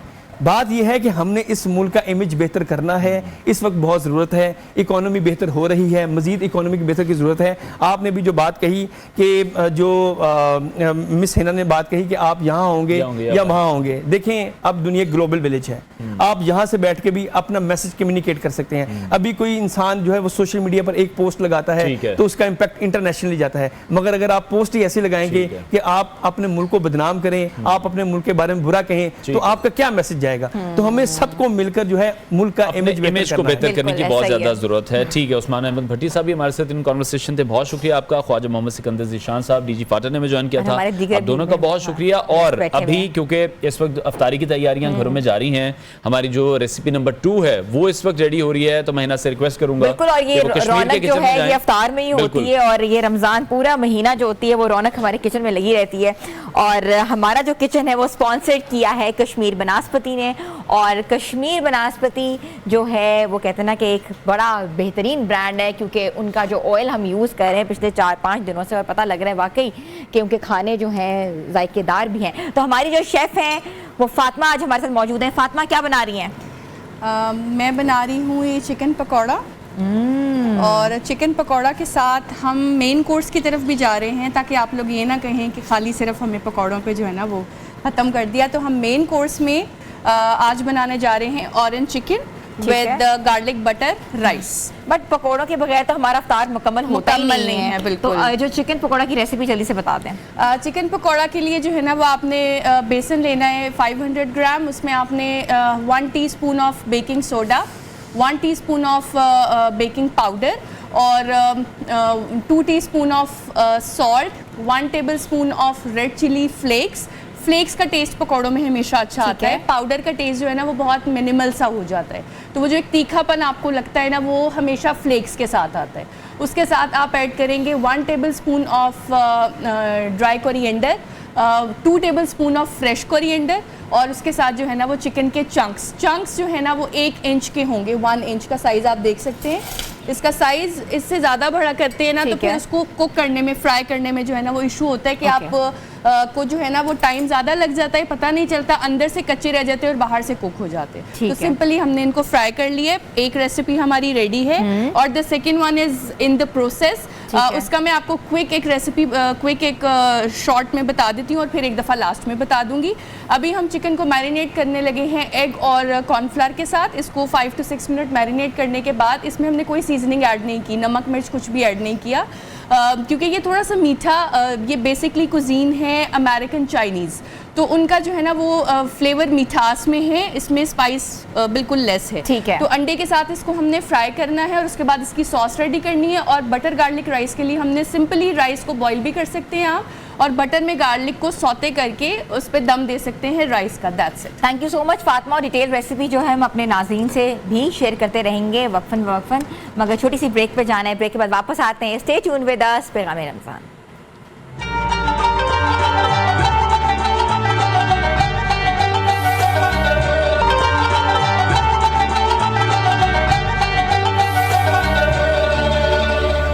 पैगाम रमज़ान में आपको एक बार फिर से खुश आमदीद कहते हैं, और दीगर 2 मेहमानों ने इस वक्त हमें शो में ज्वाइन किया है, उनसे आपका तारुफ भी करवाते हैं। हर्बलिस्ट हैं आपा नैयर ज़िक्रिया साहिबा, वो में शो में ज्वाइन कर चुकी हैं। इसके साथ साथ खूबसूरत कलाम पेश करेंगी अक्सा नजम साहिबा, जो इस वक्त स्टूडियोज़ में हमारे साथ मौजूद हैं। गुफ्तगू का आगाज़ करूँगा मैं हाफिज़ उस्मान ताए जप्पा साहब से। जप्पा साहब, जिस तरह से कुरान मजीद के 5वें सिपारे में जिक्र किया गया है, अहले किताब के बारे में जो बात की गई है, जो कहा गया है, उस हवाले से हमारी रहनुमाई कीजिएगा। बिस्मिल्लाहिर्रहमानिर्रहीम। कुरान मजीद सूरह निसा 5वां पारा आयत नंबर 44 में अल्लाह ने अहले किताब जो है उनका जिक्र यहाँ से शुरू फरमाया है, और फिर इस रकू के अंदर आगे ये जिक्र मुबारक जो है वो 5वें रकू तक चलता है। यहाँ पे अल्लाह फरमाता है, अलम तरा इलल लज़ीना ऊतू नसीबम मिनल किताब, क्या तूने नहीं देखा उन लोगों को जिनको किताब अता की गई है, यश्तरून दलालता, वो गुमराही ख़रीदते हैं, व युरीदूना अन तदिल्लु सबील, और ये इरादा रखते हैं कि तुम्हें भी सीधी रास्ते से भटका दें। तुम्हारा भी रास्ता टेढ़ा कर दें। वल्लाहु आलमु बिअदाइकुम, अल्लाह तुम्हारे दुश्मनों को जानता है।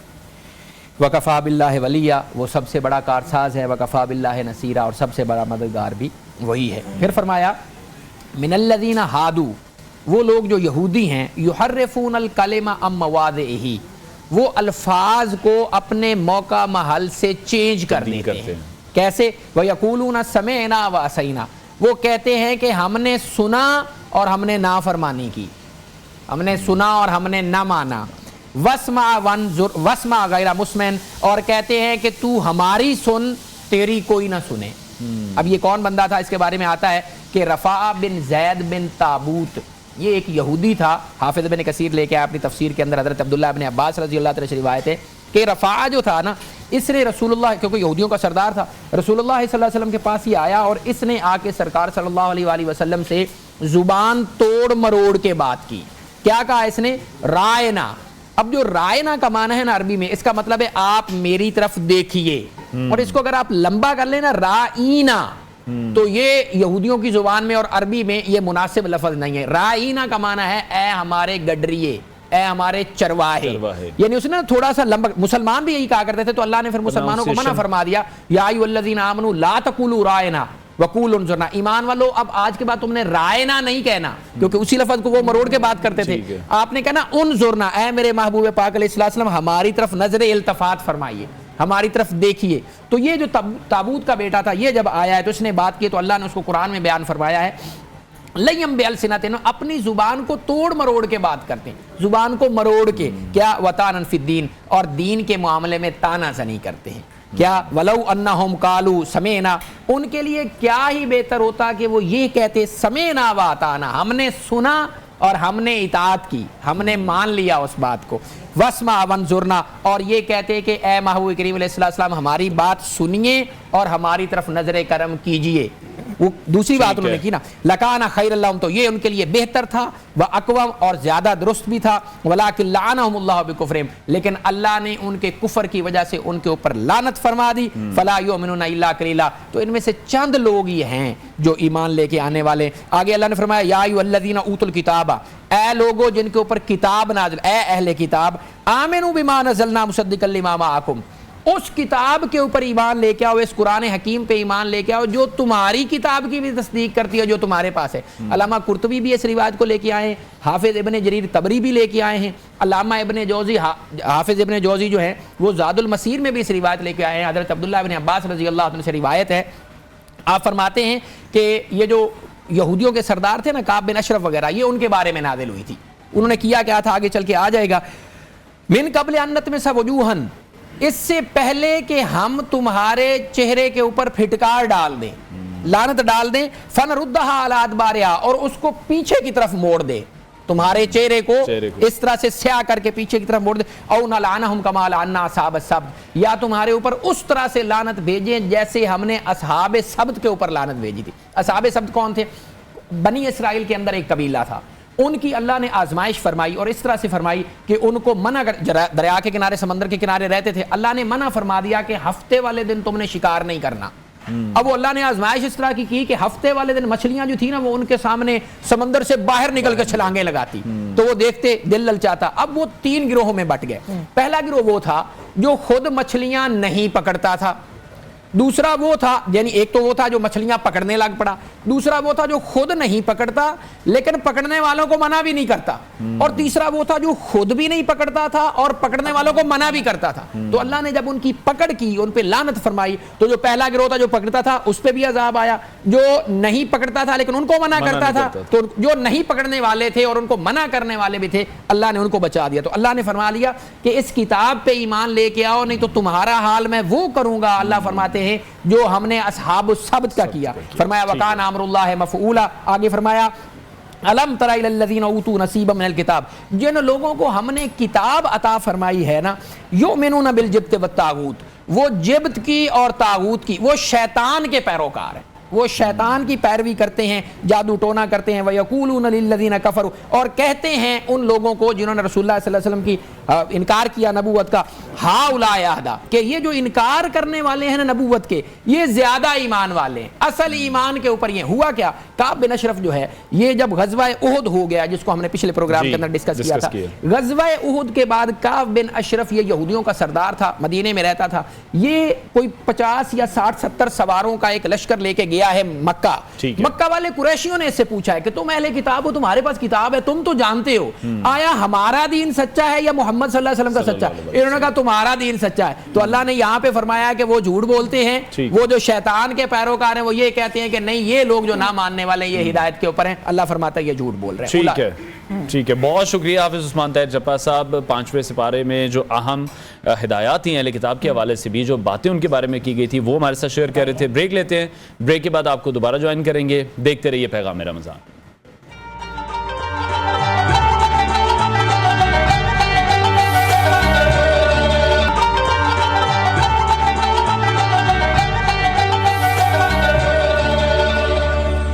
पैगाम रमज़ान में आपको एक बार फिर से हम खुशामदीद कहते हैं। हम अपने दूसरे मेहमानों की तरफ रुख करते हैं।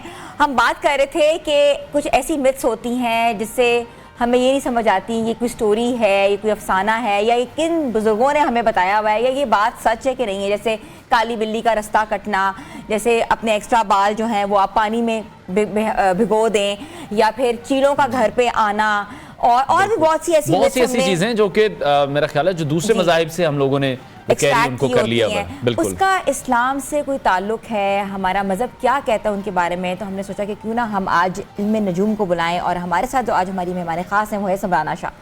जी समराना, अस्सलाम वालेकुम। थैंक यू जी, बहुत शुक्रिया है ना, बहुत अच्छा। एक तो आपने टॉपिक रेज़ किया, दूसरा मैं बहुत अप्रिशिएट इस चीज़ को करना चाहूँगी कि आपने यंगस्टर्स को जो है वो मौका दिया है कि वो ऑब्वियसली कि ये जो इस्लाम की बेसिक बातें, ये मेरे ख्याल से हर बंदे को, स्कॉलर्स का होना ज़रूरी नहीं है, ये हर बंदे को इस चीज़ की जो है वो अवेयरनेस जो है होनी चाहिए इन चीज़ों की। तो बिल्कुल जी, कुछ ऐसी चीज़ें हैं जो फैब्रिकेटेड हैं, जो कि ऑब्वियसली नानियाँ, दादियाँ या फिर हमने दूसरे मज़ाहिब से जो है वो अडॉप्ट की हुई हैं। जैसे कि बहुत ही कहा जाता है कि बिल्ली का रास्ता काट जाना, काली वाली। हाँ जी, अच्छा मैं बताऊँ, ये है ना, ये चीज़ें ना अरब कंट्रीज़ में नहीं हैं।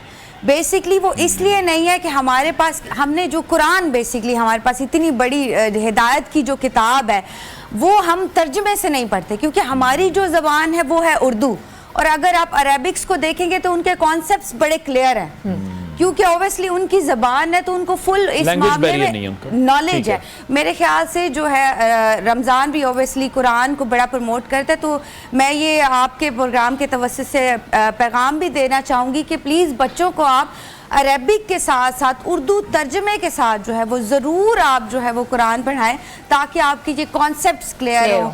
जैसे काली बिल्ली वाला है, बिल्कुल ही ये फैब्रिकेटेड है, एक ख्याली बनाई गई चीज़ है, इसका ना मज़हब से कोई लेना देना है और ना ही कोई साइंस से इसका लेना देना है इस चीज़। और ये हम देखते हैं कि बुद्ध मत में इसको बहुत ज़्यादा फॉलो किया जाता है, वहाँ पर इस तरह की चीज़ों को बड़ा माना जाता है। वो तो अपने रास्ता बदल लेते हैं, घरों को वापस चले जाते हैं, इस तरह की चीज़ें करते हैं। बदचुगनी और नहूसत का जो कॉन्सेप्ट हमने दिया हुआ है ना, इसमें भी हम बात करेंगे कि बड़ा इंपॉर्टेंट कॉन्सेप्ट है कि कुरान इसके बारे में क्या कहता है। मगर हम रुख करेंगे किचन का, अफ्तार का करीब आ रहा है, और ये हमारा किचन जो स्पॉन्सर्ड है वो कश्मीर बनास्पति ने किया हुआ है।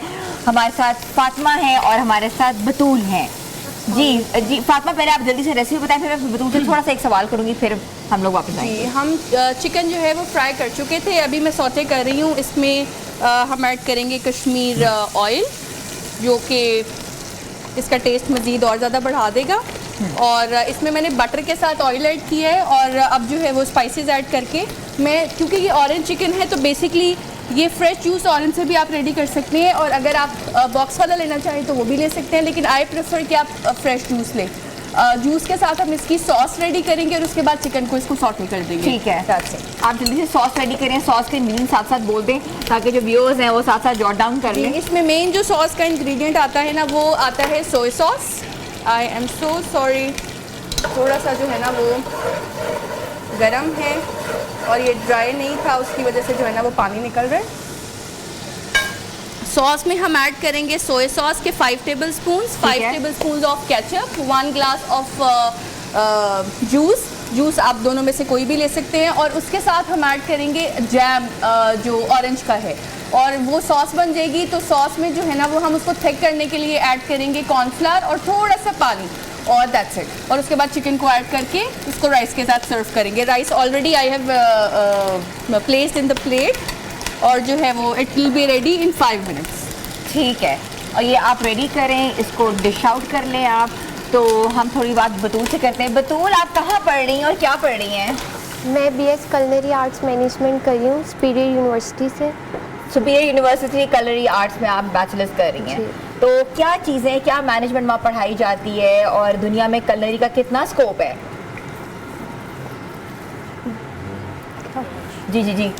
अच्छा, कलनरी जो है एक बहुत वर्सेटाइल किस्म का सब्जेक्ट है, और इसमें ये होता है कि आप बहुत कुछ सीख सकते हो। इसमें होम इकोनॉमिक्स का सब्जेक्ट है, इसमें आप होम मैनेजमेंट सीख सकते हो, और सबसे बड़ी बात है किचन का जो एक्सपर्टीज है पूरी दुनिया में। जो कहा जाता है कि खवातीन ही सिर्फ खाना पकाएंगी, मगर बेहतरीन शेफ जो है मेल में बार बार एम्फसाइज इसलिए कर रही है क्योंकि दुनिया में शेफ जो हैं वो मेल शेफ्स जो हैं, हेड शेफ्स जो हैं वो जहाँ ये कहा जाता है कि मेल मैनेजमेंट अच्छी करते हैं, वहाँ भी हम देख रहे हैं कि बतूल मैनेजमेंट भी पढ़ रही हैं, वो भी ये सीख रही हैं। तो हमारी जो होटल इंडस्ट्री है वहाँ पर मर्द हजरात और खवातीन दोनों ही अब मिलके काम कर रहे हैं। तो ये जो कॉन्सेप्ट है ये चेंज हो चुके हैं। पाकिस्तान में सबसे बड़ी बात है कि टूरिज्म को हम जिस तरह प्रमोट कर रहे हैं उस तरह की मैनेजमेंट, इस तरह के कोर्सेज होने चाहिए ताकि पाकिस्तान में टूरिज्म की फरोग मिल सके और बेहतरीन तरीके से आगे भी चीज़ें चल सकें।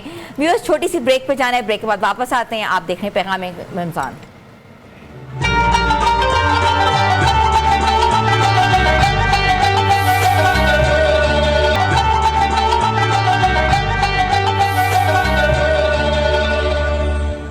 या मोहम्मद नूर मुजस्सम, या मोहम्मद नूर मुजस्सम, या हबीबी या मौलाई, तस्वीर कमाल मोहब्बत तनवीर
या मोहम्मद नूर मुजस्सम,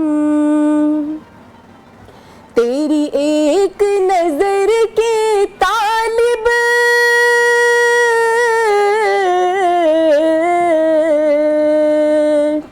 तेरी एक नजर के तालिब, तेरे एक सुखन पर कुर्बा सल्लल्लाह, तेरी एक झलक पर कुर्बा, ये सब तेरे दीवाने, ये सब तेरे दीवाने, ये सब तेरे शहदाई, या मोहम्मद।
मोहम्मद नूर मुजस्सम, सुभान जब जलवा फिगन हुए आका,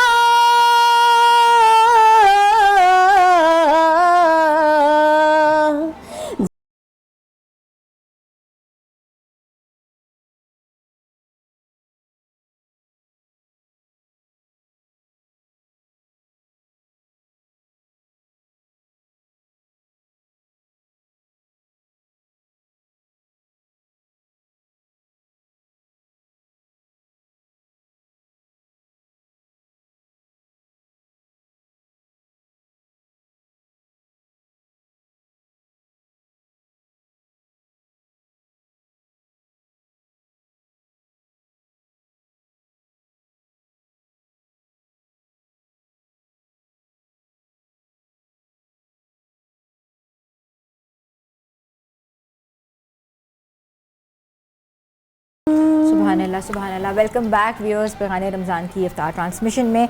अब जो हमारे साथ मेहमान ख़ास हैं हमारी, वो बहुत सा इल्म रखती हैं, उनका इल्म जड़ी बूटियों से मुंसलिक है।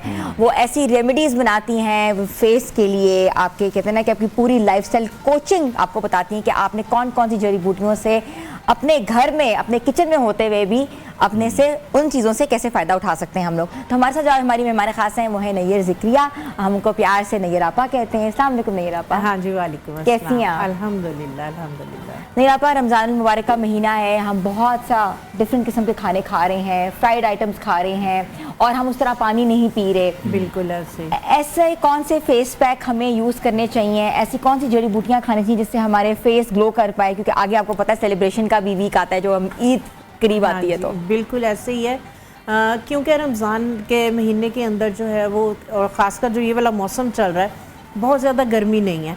गर्मी हो तो पानी बहुत ज़्यादा पिया जाता है, तो आजकल जो है वो पानी ज़्यादा नहीं पिया जाता आफ्टर अफ्तार।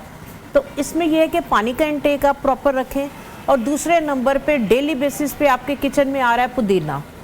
पुदीना बेहतरीन चीज़ है आपकी बॉडी के अंदर। अगर डिहाइड्रेशन हो रही है उसकी कमी को पूरा करने के लिए, ठीक है, उसको खाने में आप अपने कोई भी जो है वो ड्रिंक्स वगैरह बना रहे हैं तो उसके अंदर आप पुदीने का इस्तेमाल कर सकते हैं। और दूसरे नंबर पे पुदीना क्योंकि ग्राइंड होता है, चटनियाँ बनती हैं, तो मैं एक चटनी बताऊंगी फेस के लिए भी। अच्छा। कि जो ना सिर्फ आपके फेस पे, जिन लोगों के ओपन पोर्स हैं, एक्नी वगैरह हो रही होती है, चाहे पानी कम पिए उससे भी एक्नी हो रही होती है, ऑयली स्किन होने की वजह से भी हो रही होती है, तो ये वाली चटनी आप बना के रख लें। डेली बेसिस पे आप इसको जो है वो किसी भी टाइम पे यूज़ कर सकते हैं। आपने करना ये है कि आपने मुट्ठी भर के पुदीने के पत्ते, मुट्ठी भर के नीम के पत्ते, इनको आपने थोड़े से ग्राइंडर के अंदर पानी डालना है और साथ एलोवेरा जेल डालनी है। इसको आप ब्लेंड करके अच्छी तरह से आपकी चटनी बन जाएगी, ठीक है। जिन लोगों की ऑयली स्किन है, इस चटनी को आप मुल्तानी मिट्टी के अंदर मिक्स कर लें, जिनकी ऑयली स्किन है, क्योंकि जो मुल्तानी मिट्टी है ये एक्सेस ऑयल को जो है वो एब्जॉर्ब करती है, डीप और क्लिनजिंग करती है। बट जिन लोगों की ड्राई स्किन है तो वो मुल्तानी मिट्टी जो है वो बिल्कुल भी यूज़ नहीं करें। वो इसके अंदर मैदा या आम जो आपका जौ का आटा या आपका गंदुम का आटा, इसी पेस्ट को आप उसके अंदर डाल के और थोड़ा सा जैतून का तेल या बादाम का तेल, जो भी ऑयल जो है वो अवेलेबल है, थोड़ा सा जैसे 10 से 15 कतरे वो डाल के इसको आप फेस को वॉश करके आधे घंटे के लिए फेस के ऊपर लगाएं। आधे घंटे के अंदर अंदर जो है ये आपकी अगर ड्राई स्किन है। आपा हम अब मजीद आपसे पूछेंगे क्योंकि अभी कराची और इसके मज़ाफ़ात में अज़ान मगरिब का वक्त हुआ जाता है, तो छोटी सी ब्रेक के बाद वापस आते हैं। आप देख रहे हैं पैगाम रमज़ान।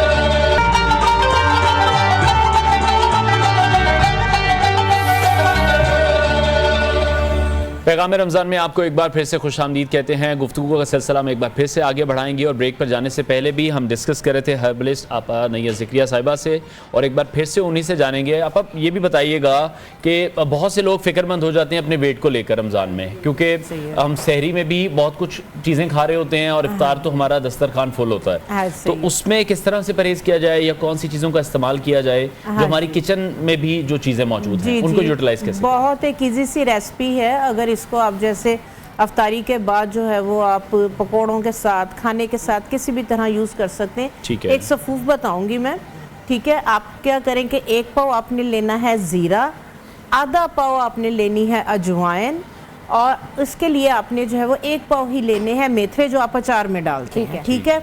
और 1 टेबलस्पून आपने लेनी राई जो अचार में डलती है, ठीक है, मस्टर्ड पाउडर।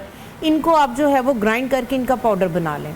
ये वाला जो पाउडर है आप बेशक 1 कप जो है वो नीम गर्म पानी का करें और इसके अंदर 1 टीस्पून ये वाला पाउडर डालें, थोड़ा सा हनी डालें और हाफ लेमन इसके अंदर स्क्वीज़ कर लें। ये इतना मज़े का कहवा बनेगा। इसको अगर आप लेते हैं दिन में आप 2 दफ़ा भी ले सकते हैं, जैसे सहरी के टाइम भी ले लें और अफ्तारी में भी ले लें।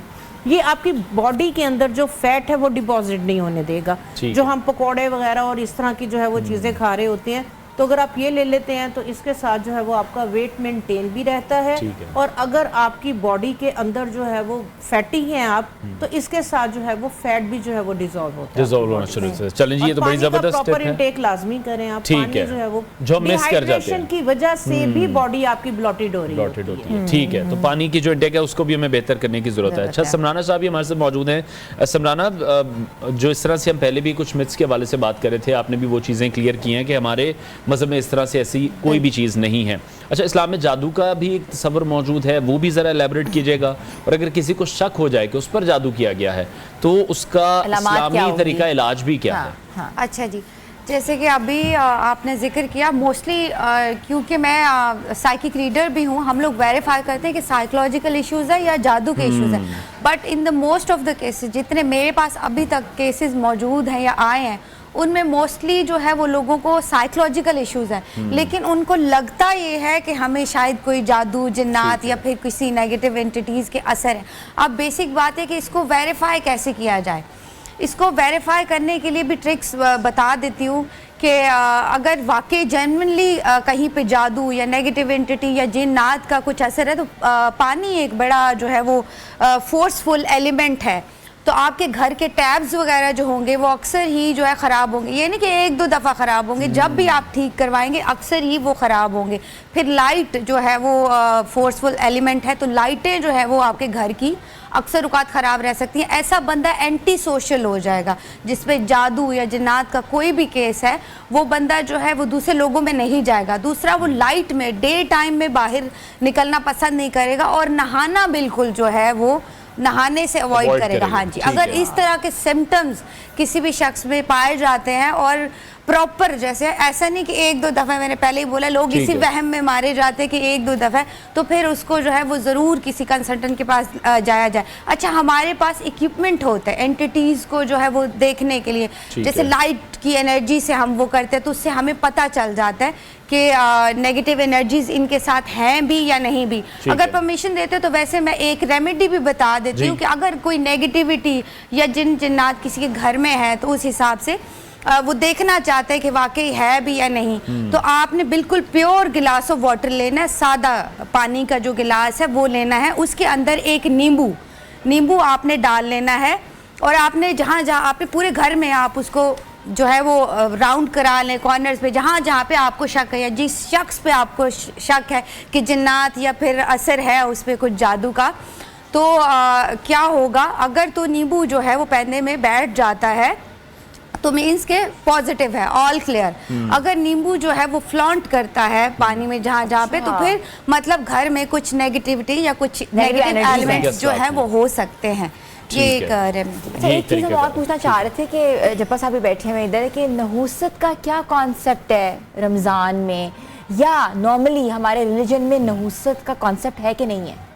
नहूसत किस किस्म की आप पूछना चाह रहे हैं? नेगेटिव एनर्जीज, नहूसत, हम कहते थे ना कि ये चीज़ नहूसत है, ये ना करो, ऐसे ना करो, वैसे ना करो, बहुत सी मिथ्स हैं इसके ऊपर भी। इस्लाम में ऐसा कोई इंसान की अपनी बनाई हुई चीज़ें हैं, वही जो आपने दूसरे मज़हब से जैसे मुस्तार नहीं है ना। मैं लास्ट ब्रेक में आपको बता रहा था कि यानी बुद्ध मत में 13 के हिस्से को मतलब ममनू समझा जाता है। तो PIA ने एक दफ़ा एयरलाइन त्यारा एक लिया हुआ था लीज के ऊपर, उसमें मैं भी सफ़र कर रहा था, तो मैंने देखा कि 1 2 3 4 5 6 7 8 9 10 11 12 के बाद 13 की सीट नंबर ही नहीं थी, 12 के बाद 14 थी। तो ये इतना पक्का इतना पक्का उन्होंने बना दिया। इस्लाम में ऐसी कोई चीज़ नहीं है। कहते हैं ना कि वो दरख्त के नीचे से ना गुजरो शाम को, ये सारी ना लगाओ, या इस तरह की चीज़ें, बाल जो हैं अपने जो वेस्ट बाल हैं वो फेंको ना, इस तरह। ठीक है, इस्लाम के साथ कोई ठीक है। जब सब लास्टली हमारे वक्त की भी कमी है, हज़रत मूसा अलैहिस्सलाम और बनी इसराइल के दरमियान पेश आने वाला जो एक वाक़या है पारा नंबर 5 में, वो ज़रा जल्दी से हमें बताइएगा। बिस्मिल्लाहिर्रहमानिर्रहीम। अल्लाह ने ना पहले ब्रेक में मैं बात कर रहे थे औरतों के मसाइल के ऊपर भी, मैडम हिना भी कह रही थी कि औरतों के मसाइल के ऊपर बात कर लें, तो एक वाक़या जो है हज़रत आयशा फरमाती हैं कि रसूलुल्लाह सल्लल्लाहु अलैहि वसल्लम से सहाबा किराम ने पूछा औरतों के मामलात के बारे में ना कि हमें औरतों के मामले में फ़तवा दीजिए। ख़ासतौर पर जो यतीम औरतें थीं उनके बारे में पूछा, जो यतीम बच्चियाँ जो थीं। तो कुरान हकीम में उसमें 16वें पारे में 5वें सिपारे के अंदर अल्लाह ने फरमाया है, 16वां रकू है, फरमाया वस्तफ्तूना का फिन्निसा, ऐ मेरे महबूब पाक अलैहिस्सलाम ये आपसे औरतों के बारे में फ़तवा पूछते हैं। कुलिल्लाहु युफ्तीकुम फ़ीहिन्ना, अल्लाह तुम्हें फ़तवा अता फरमाता है, अल्लाह तुम्हें इजाज़त देता है कि यतीम बच्चियों के साथ निकाह करने। वमा युतला अलैकुम फ़िल किताब फ़ी यतामन निसा, और उस तरफ अल्लाह तुम्हें मुतवज्जे करता है जो किताब के अंदर हमने नाजिल किया है इसकी तिलावत करके कि उन यतीम फ़ी यतामन निसा अल्लती, उन यतीम औरतों के बारे में ला तो तू ना हुन्ना मा कुतिबा लहुन्ना, जिनको तुम मुकर्रर करदा हक महर नहीं अदा करते। यानी अरबों के अंदर ये था ना कि वो जब निकाह हो गया तो उसके बाद जो मुकर्रर करदा हक महर थी वो मर्जी हुआ करती थी खामिन की, वो दे देता था तो ठीक है। तो अल्लाह ने उस तरह वतरगबूना अन तनकिहुन्ना, और तुम चाहते हो कि तुम खुद उनसे निकाह कर लो। यानी अरब में ये होता था कोई यतीम बच्ची जब उनकी कफ़ालत में आती थी ना, तो अगर उसके पास माल होता था तो वो अपने पास रख लेते थे अपने निकाह में, और अगर माल नहीं होता था, मतलब उसको विरासत में कम हिस्सा आया होता था, तो वो चाहते थे कि आगे। तो अल्लाह ने फरमाया वतरगबूना अन तनकिहुन्ना, तुम खुद चाहते हो कि उनके साथ निकाह कर लो उनके माल के लालच की वजह से। वल मुस्तदाफीना मिनल विल्दान, और मुतवज्जे करता है तुम्हें बेसहारा बच्चों की तरफ। व अन तकूमुल यतामा बिल क़िस्त, और चाहिए कि तुम यतीमों के बारे में इंसाफ कायम करो। फिर फरमाया वमा तफ़अलू मिन खैरिन फ़इन्नल्लाह कान बिही अलीमा, जो कुछ तुम काम करोगे अल्लाह उसको देखने वाला है। फिर आगे मियाँ और बीवी के दरमियान बड़ी खूबसूरत अल्लाह ने बात फरमाई, व इन इमरात खाफत मिन बालिहा नुशूज़न व इरादन फला जुनाहा अलैहिमा अन युस्लिहा बैनहुमा सुलह, अगर औरत को डर हो अपने खामिंद की तरफ से बेइतनाई का, बेरगबती का, तो उसको चाहिए कि वो कोई सुलह का दरमियान वाला मामला निकाले। बहुत बहुत शुक्रिया उस्मान ताहिर जब्बार साहब, हम लोग वाकई कहते हैं ना कि एक नॉलेज होते हैं आपकी, इतनी ज़बरदस्त किस्म की नॉलेज से। और हम बात करते हैं पाकिस्तान की सबसे बड़ी डिस्काउंट ऑफर की, सिर्फ रहीम स्टोर पर। रमज़ान मुबारक के मुक़द्दस माह की खास बरक़ात हासिल करने के लिए रहीम स्टोर आपके लिए लाया है पाकिस्तान की सबसे बड़ी डिस्काउंट ऑफर जिनका कोई मुकाबला नहीं। लाहौर के लामा इकबाल टाउन और वापरा टाउन में मौजूद रहीम स्टोर्स पर अब हरगिज़ हर चीज़ आपको मिलेगी बेमिसाल कीमतों पर। सिर्फ सुबह 6 से रात 3 बजे तक खुला रहने वाला रहीम स्टोर आपके लिए बचत और आपके लिए आसानी कर रहा है। और आप लोग क्या करें, आप लोग इसकी कुरंदाजी में हिस्सा लें और जीतिए बेशबहा इनामात। जैसे कि आप देख सकते हैं कि हमारे राइट साइड पर, लेफ्ट साइड पर मोटर बाइक्स हैं, तो ये भी आप जीत सकते हैं कुरंदाजी के बिल्कुल ऐसी है। प्रोग्राम के बाद नाज़रीन खत्म हुआ, इंशाल्लाह कल फिर आपसे मुलाकात करेंगे। अपना बहुत सारा ख्याल रखिए, इजाज़त दीजिए, अल्लाह हाफ़िज़।